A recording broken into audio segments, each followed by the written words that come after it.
Hello, hi guys. Alright, great to see you again. How are you guys doing? Alright, thank you for coming back for another video on this channel. Really appreciate you once again. Glad to see you week after week coming back on to this video channel. Alright, to actually continue to learn and improve your investing knowledge about on your this journey. Alright, so a quick one. Have you actually seen the last week video? Have you picked up a book? Any of the book you have read so far that actually create your interest and you like about it? Alright, if you haven't watched this video, doesn't know what I'm talking about, okay, I'm going to provide one of the links somewhere above here. So click on it to go to the previous video, alright, to actually find out what are some of the books I recommended. Alright, so if you have read any of the book, please tell me how you find this video, or just comment on the previous video in the description so that I know what some of the books actually you like based on the recommendation, and actually what kind of thing that actually you pick up out of the book itself. Maybe just share one or two or maybe even three of the learning points you actually learn from the book itself and what do you like about them, right? If you can, also just provide some of the action plans that you actually pick it up that you want to implement in your investing journey. Alright, so that will actually create some encouragement to other viewers actually on this video and actually encourage them to actually pick up some of the book to read as well. Alright, so in this week's video, I'm going to share some of the money tips, alright, that some people have been asking about, and I think that it's good to share because these money tips, alright, is really shifted my mind, alright, in terms of in this system that actually I first got to know about it, alright. So I think it's very useful, very powerful. I think I didn't know that such simplicity of this system can actually make such a great difference in my life. Right, so without further ado, let's get it. Alright, so once again, if you're brand new to this channel, alright, please, if you like what we do, you like the video that we have been doing, helping you to actually gain more knowledge about investing, please subscribe to our channel by clicking on the subscribe button.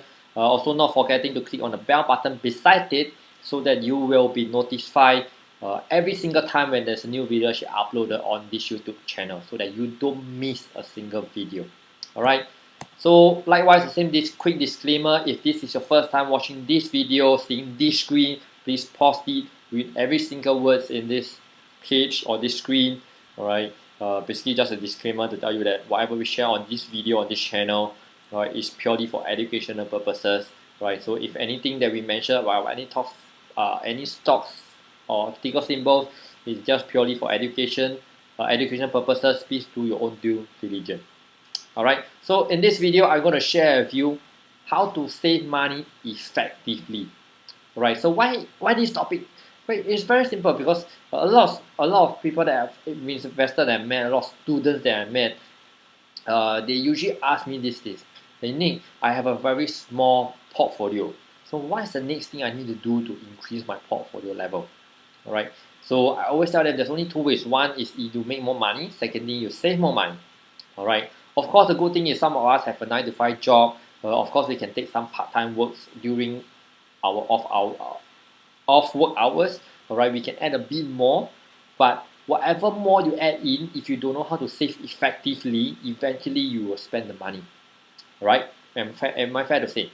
Alright, so the key question is to ask yourself, which type of people are you?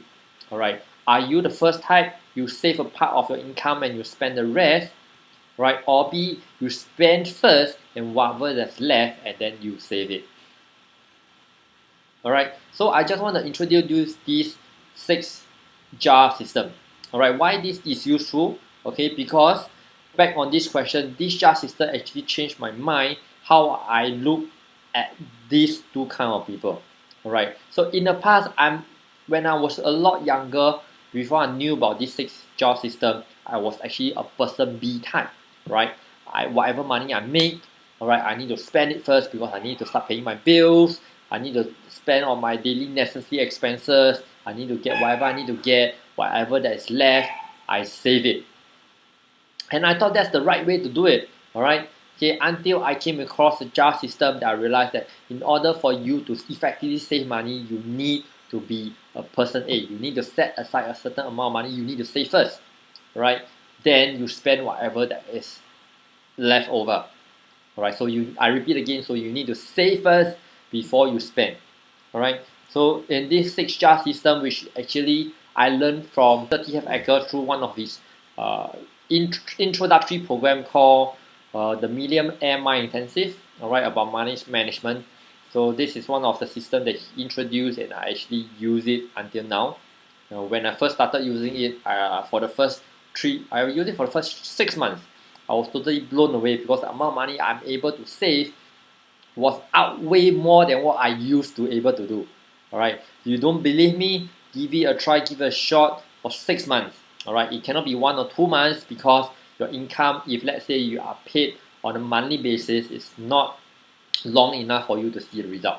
Okay, but of course, if you are in certain country, I know that if you are paid on a weekly basis or bi-weekly basis, you can do it on a shorter period, but I would not recommend anything shorter than 3 months. So if you're paid by monthly basis, ideally it will be 6 months. Right? Of course, if you're paid by weekly or bi-weekly, if you can keep it up to 6 months, that would be even better because you can drastically see the difference when you follow the system and when you are not following this system. Right? Okay, so the key rule for this JAR system to work is the number one rule is you must always pay yourself first. Right? And that's where it comes to, I mentioned earlier about the person A, you save before you spend what you have. So you always pay yourself first in the sense that you always pay a certain money to save up for yourself for your future. Alright, so you need to always pay yourself first. Right, so that's where you come to the first JAR, the most important JAR, JAR number 1, which is your FFA JAR. Alright, which is your financial freedom account JAR. Alright, so this money is actually you need to set aside for your investment. Alright, of course, based on Mr. T.F. Ecker, the recommendation is actually 10% on this FFA, but you really can play around with it. If you are a single, you doesn't have very high commitment, I recommend you to go more. I started with 20%. I started with 30%. I usually toy around 20-30% if I can, but most of the time I keep it a minimum of 20. If I'm able to save more, if I foresee that I'm not going to spend on anything else, I will put extra money into this financial freedom account JAR. Alright, so the key about this financial freedom JAR is this is your first JAR, and no matter what, the monies that you receive must go to this JAR first. Alright, so every month when you receive, okay, so over here I assuming you do your monthly basis when you receive your income. So every month when you receive money, you are not allowed to spend a single cent on the day itself. Once you receive the money, you are supposed to split this income into these 6 JARs before you do anything. Alright, so the first JAR is definitely your FFA JAR no matter what. Alright, and this JAR can be only used for investment. Alright, you can once the money get into this JAR, you can only use it for investment. You cannot use it for anything else, and you cannot withdraw out the money. Alright, you have to use it for investment. Alright, so you can invest in stock and share, you can invest in property, in REITs, in bonds, whatever it is, as long as you invested to give you some form of return. Right? Okay, so the second JAR basically is your long-term saving for spending JAR, in short LTSS. Alright, this JAR is basically for you actually you want to buy any of the big ticket items in the future. Maybe you want to buy a new sofa, maybe you want to buy a new TV, maybe you want to buy a new laptop computer that is maybe going to take you 4 or 5 months of pay. So you start saving this amount, and I would say this amount will be roughly about 10% is good enough, unless you have something that you need to urgently going to get it within the next 6 months. For example, you got married, or rather your kid, you have a newborn baby is coming up, you need a new set of pram, a bed for the baby and stuff like that. You need a bit more. Of course, you can actually segregate a bit more, maybe 15 or 20% for that few months to actually accumulate to save up for this big ticket item. If not, generally I feel that 10% is good enough. Alright, so after these 2 JAR, the next JAR is your education JAR. Alright, I would say this is one of the important JAR that you need to have, because the more you invest in yourself, the more you invest in your knowledge. Alright, so you will learn more to manage your money, you know how to actually invest your money better, you know how to find ways to actually increase your wealth by making more money through side businesses or new businesses and stuff like that. So this education is for you to actually use it on anything that actually you educate yourself. It can be books, it can be seminars, it can be podcasts, it can be audio tapes, whatever it is, as long as you are paying this amount of money, okay, for you to actually invest in resources that you will educate yourself for the better. Alright, it doesn't have to be for investment. You can invest in yourself in terms of business knowledge, you can invest in yourself in terms of spiritual means, so that you can be a better person, be a better father, be a better husband, things like that. So as long as it gives you an education in some form of ways to grow yourself. Right, so the next jar is the play jar. Alright, as simple as it applies, basically it's a jar for you to use for any form of playing leisure, that you actually can use it for entertainment, to enjoy yourself. Alright, so the key thing is go crazy with it. Once whatever money you put in, you want to expand it, just go crazy with it, so that you don't have to feel guilty when you spend your money. Alright, this amount of money within this jar is for you to spend to enjoy yourself. Alright, it can be a trip, it can be just a night of ball game with your boys, or hanging out shopping with your girls, whatever it is. Alright, so this is one of the jars that you really go crazy with. You don't have to save a single cent. In fact, if you can, you are supposed to actually spend empty this jar every single month. Alright, so when I actually attend the mastermind intensive, they did say that you are supposed to actually spend it every month. If you are not, because you maybe want to go for a holiday trip, whatever, that you need to save up a bit more, okay, the maximum you can hold is 3 months. Alright, maximum is 3 months. You fill out this jar, you need to spend it. Alright, just in case some of you actually want to go to a trip, you need slightly a bit more saving. So instead of spending every single month, you save up to 3 months and go for a trip. Alright, the key thing is go crazy with this jar when you need to. Just spend it all so that you feel happy, your soul feel happy. Alright, so that you enjoy and continue this long journey to actually create more wealth. Alright, so the fifth jar is the gift jar. Basically, this is about giving charity. Be nice to people. When you do good things, feel good, you will feel happier, and good karma will come to you. Alright, so if you are Christianity, I know that there are some form of ways you already have been contributing back to your church or to your community in some form of ways.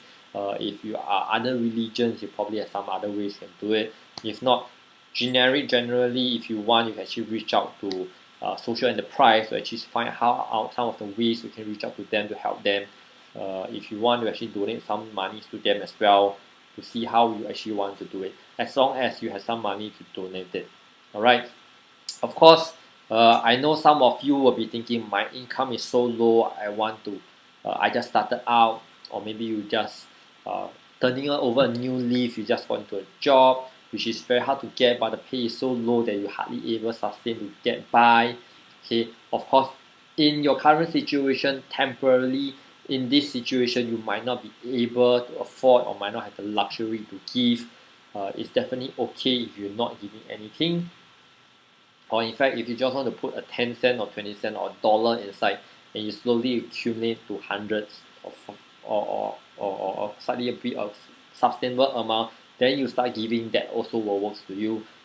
So it really depends on situation. If you think that it's too straining, it's okay not to have this jar. Alright, it's really okay not to have this jar, but not for the rest. Right, so the last but not least is a necessity jar. Alright, so this is a jar that you use for your everyday expenses.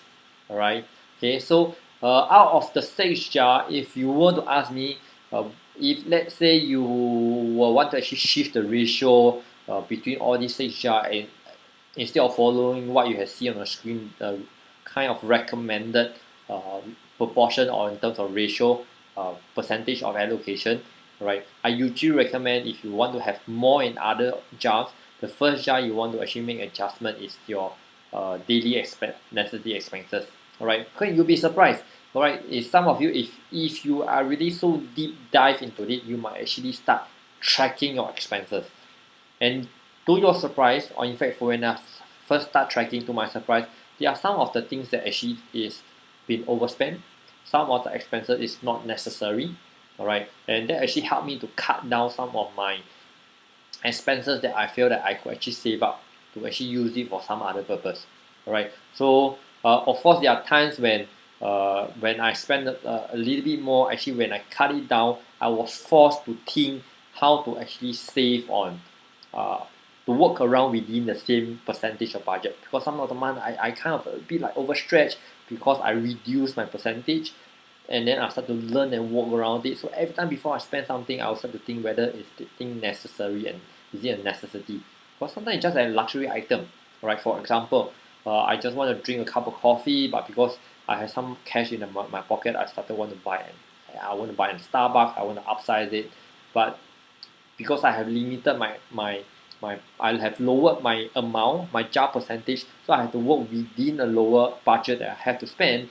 I will start to question and think whether certain times are such expenses is it necessary. It's not saying that I don't like Starbucks and stuff like that. I still buy there once in a while, but of course I reduce my frequency of buying them. Alright, so I just treat them once in a while. I want to pamper myself a bit. I will actually go buy a cup of Starbucks. If not, most of the time I just go to any of a coffee shop, just buy a simple coffee to get by. Alright, so this is one of the first jar that I would really recommend you to actually make any form of adjustment. Of course, once you start deviate out of these jars, in the future, if you want to readjust again, this may not be the first jar you want to adjust it, because probably you have readjusted, let's say down to 30% or 25%. It's really pretty low for you to sustain. Then when the rest of the ratio is a lot higher, you want to shift it for something else, you might want to touch other jar rather than a necessary jar. So it depends on the situation, it depends how you have allocated at the point of time. But at this point of time, if you are looking at the screen on this ratio to talk about it, based on 55% on necessity, I think this is the jar you should start adjusting first. Alright? Okay, so a quick summary. So I did mention about how actually you can save money effectively. Definitely, first thing you need to be a person A type. Where I mentioned earlier in the video that you have to be someone to save first and then spend the rest. Alright, so in terms of the jar system, remember you save first in terms of putting your money into your FFA jar, your Financial Freedom Fund jar, right? To use this money to invest in your future. Alright, of course you save money in your education to invest yourself. Okay, whatever that is left will actually goes into your necessity jar, and that is where you spend every single cent on your daily expenses. Alright, so you save first, then you spend the money. Right, so the key thing is always remember, always pay yourself first. That's where you remember to always save up your financial freedom jar first. Alright, okay, so with that, I hope this is helpful. I hope this will actually help you to think differently in terms of how you start saving up your money, so that you can increase your portfolio amount, increase the amount of money you have to start investing to grow and compound your portfolio to get you more money in the future, in the long run. Alright, so if you don't know what I'm talking about, what is compounding, probably I'll just include one link. I have done a video about it, what compounding is and why compounding works, and how it will benefit for you if you started investing young, and this compounding will work for you in the long run. Right, so probably just click on the video on the link above, that will link you back to that video to find out a bit more. Alright, so yeah, that's it. So I hope that this jar system is useful. It's not created by me, it's created by Mr. T-Vec Hacker. I really appreciate that he has this system, because I really benefit from this system. So I also hope that you will benefit from this system itself. Please go and try it out for the next 3 to 6 months. Depend on whether are you using whether are you collecting on a weekly, bi-weekly, or on a monthly pay system from the company. Right, so go and test it out. I'm very sure if you have not been saving up money and you follow this system, you will be shocked about how much money you can save by testing it out in the next 3 to 6 months. Alright, okay, so I hope you learned something and you like this video. If you like this video, please give a thumbs up. Please subscribe to our channel by clicking on the subscribe button and the bell button beside that. Alright, so that you will continue to receive video from us, continue to watch and support our channel. Alright, okay, so I wish you good luck, have a good day, have a good week, and I will see you soon in the next video. Bye bye.